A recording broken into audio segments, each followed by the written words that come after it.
नमस्ते। मैं हूँ डॉक्टर दर्शना जैन। मैं हूँ एक सीनियर डायटिशियन। कभी आप डॉक्टर के पास गए हो और डॉक्टर ने बोला है कि यस थायराइड की रिपोर्ट आप करवा लो, और ये क्या आपने देखा टीएसएच हाई आ गया है, तो आप बहुत ज़्यादा घबरा जाते हो कि अब क्या करें।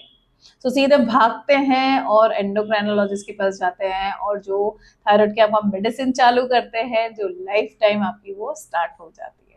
तो घबराने की जरूरत नहीं है। आज मैं आपको समझाऊंगी स्टेप बाय स्टेप कि थायराइड की रिपोर्ट को पढ़ना क्या है और कैसे आप लाइफस्टाइल में बदलाव कर सकते हो, जिससे आपको थायराइड की मेडिसिन लेने की जरूरत नहीं पड़े। अगर बहुत जरूरत होगी तो ही हम डॉक्टर के पास जाएंगे, कुछ टाइम देंगे अपनी लाइफस्टाइल और डाइट को चेंज करने में, है ना।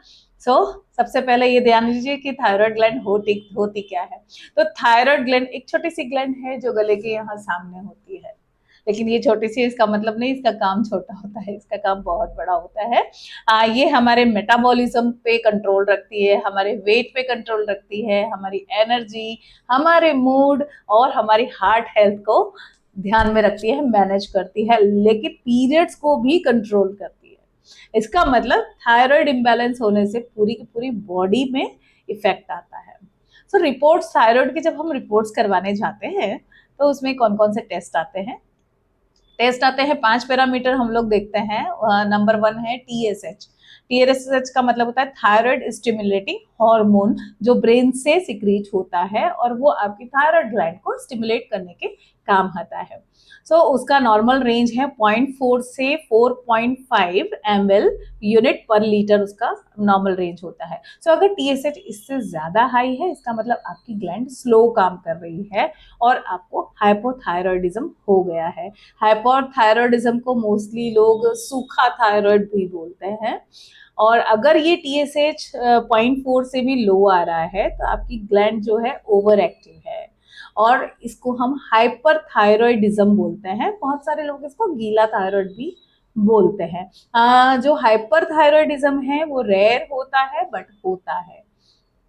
फिर आगे मैं बता रही हूँ, ये वन बाय वन आप पूरा वीडियो सुनिएगा तो मैं आपको पूरा बताऊंगी कि टीएसएच हाई है तो क्या करना है, लो है तो क्या करना है।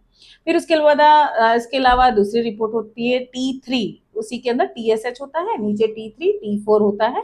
और कभी कभी डॉक्टर आपको free T3 and free T4 करवाने की भी सलाह देते हैं। तो T3 क्या है?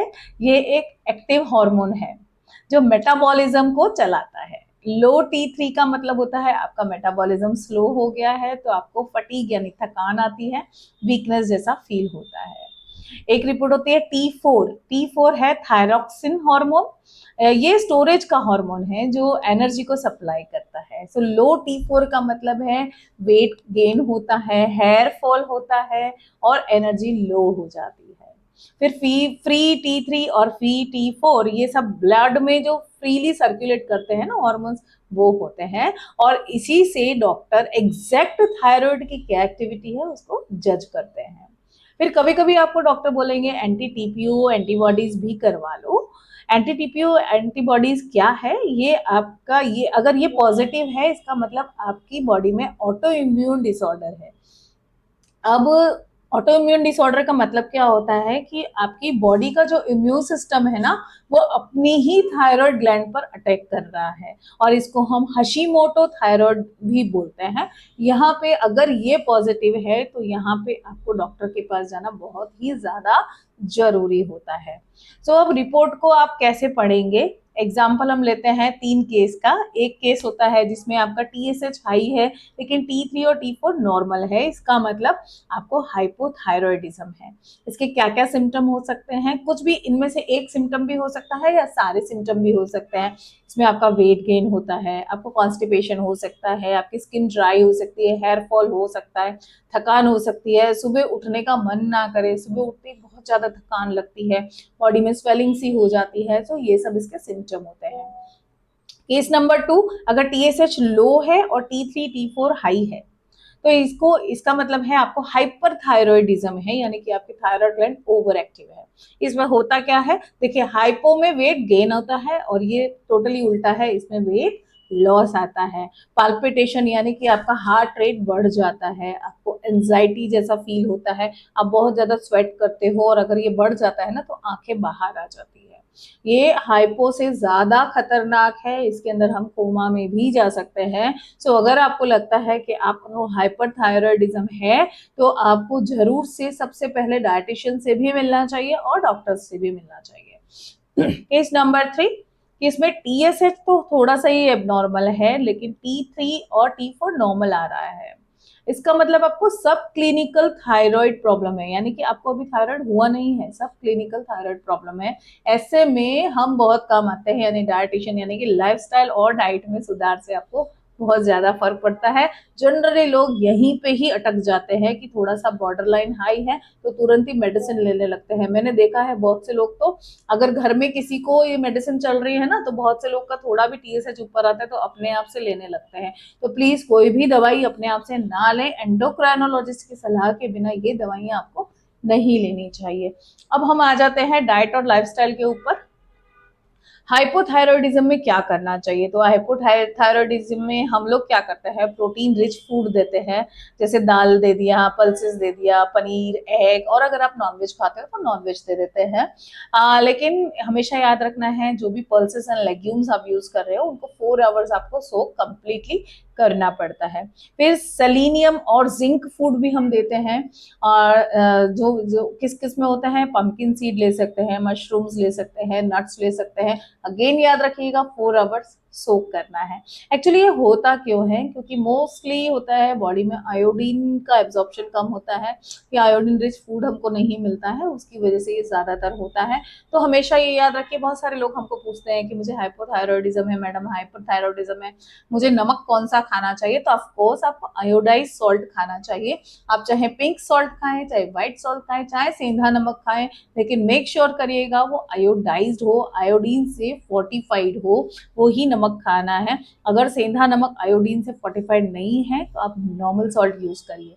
ग्लूटेन को बंद करने से बहुत ज्यादा फायदा मिलता है। तो ग्लूटेन यानी कि गेहूं, सूजी, मैदा, उसको हम टोटली बंद करवाते हैं। और क्या क्या अवॉइड करना है, सोयाबीन से बनी हुई कोई भी चीजें आपको अवॉइड करनी है, यानी एक्सेस में सोयाबीन है तो उसको अवॉइड करना है। क्रूसीफरस वेजिटेबल्स यानी कि कैबेज, कॉलीफ्लावर, तो ब्रोकली, ये सब बंद करने होते हैं। और अगर खाने की भी इच्छा है तो आप ओवर कुक करके इनको खा सकते हैं। पीनट्स भी हम बंद करते हैं यहाँ पे। अगेन ये सारी चीजें आप ओवर कुक खा सकते हो। पीनट ऑयल मना नहीं है, सोयाबीन ऑयल मना नहीं है, लेकिन ये पीनट और सोयाबीन ये मना है, बिकॉज उनके अंदर गोइट्रोजन होते हैं, जो ऑयल निकालने के प्रोसेस में गोइट्रोजन खत्म हो जाते हैं जब भी। और कैबेज, ब्रोकली, कॉलीफ्लावर, इनको जब हम ओवर कुक करते हैं तो अगेन गोइट्रोजन यहाँ से खत्म हो जाते हैं। जब सारे सीड्स, नट्स या पल्सेस एंड लेग्यूम्स इनको सोक करते हैं तो गोइट्रोजन पानी के अंदर निकल जाते हैं। इसके लिए हाइपरथायरॉयडिज्म में भी यही सारी चीजें अवॉइड तो करनी ही होती है, लेकिन उनकी डाइट अब हाई कैलोरी देनी होती है।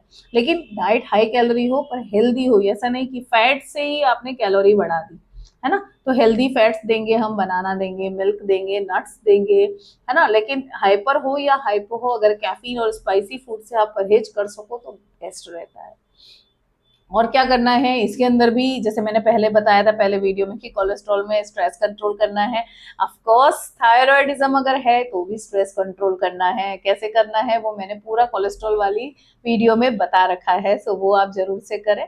और प्रॉपर स्लीप लें। सबसे फर्स्ट 3 मंथ्स आप डाइट एंड लाइफस्टाइल करके देखिए और उसके बाद टेस्ट को रिपीट करिए। अगर थोड़ा भी फर्क लग रहा है, इसका मतलब आपका डाइट और लाइफस्टाइल काम कर रहा है, सो आप कंटिन्यू करिए। लेकिन अगर फर्क नहीं लग रहा है तो ऑफकोर्स आपको एंडोक्राइनोलॉजिस्ट को दिखाना है। लेकिन अगर मेडिसिन आपको दे दी गई है तो मेडिसिन के साथ में अगर डाइट और लाइफस्टाइल साथ साथ में चलेंगे ना तो आपको बेस्ट रिजल्ट मिलेंगे। कुछ मिथ्स भी हैं, उनको भी क्लियर कर दूं। थायराइड होने पर बहुत सारे लोग सोचते हैं थायराइड मुझे हो गया, अब मेरा तो वेट लॉस होगा ही नहीं, लेकिन ये गलत बात है। अगर सही डाइट, एक्सरसाइज और मेडिसिन आप लोगे तो वेट आपका कंट्रोल भी होगा और आपका वेट लॉस भी होगा। हमारे पास बहुत सारे केसेस हैं जिन्होंने थायराइडिज्म होने के बावजूद वेट लॉस भी किया है और थायराइड को भी खत्म किया है। मिथ ये भी है कि लोग सोचते हैं कि सिर्फ एलोपैथी ट्रीटमेंट ही काम करता है। नहीं, कोई भी आयुर्वेदिक, एलोपैथी, होम्योपैथी सभी ट्रीटमेंट इसमें काम करते हैं, लेकिन डॉक्टर्स की गाइडलाइन से ही हमें करना है। तो फ्रेंड्स, अगली बार थायराइड की रिपोर्ट आपके हाथ में आए तो घबराना मत, वैल्यू को समझो, लाइफस्टाइल सुधारो और एक्सपर्ट से प्रॉपर गाइडेंस लो। सो मैं हूं डॉक्टर दर्शना जैन, सीनियर डाइटिशियन, और ऐसे हेल्थ टिप्स आपको आसान भाषा में समझाती हूँ। अगर ये वीडियो हेल्पफुल लगे तो लाइक, शेयर एंड सब्सक्राइब करना मत भूलिए। मिलते हैं इसी तरह की वीडियो के साथ। Till then stay tuned.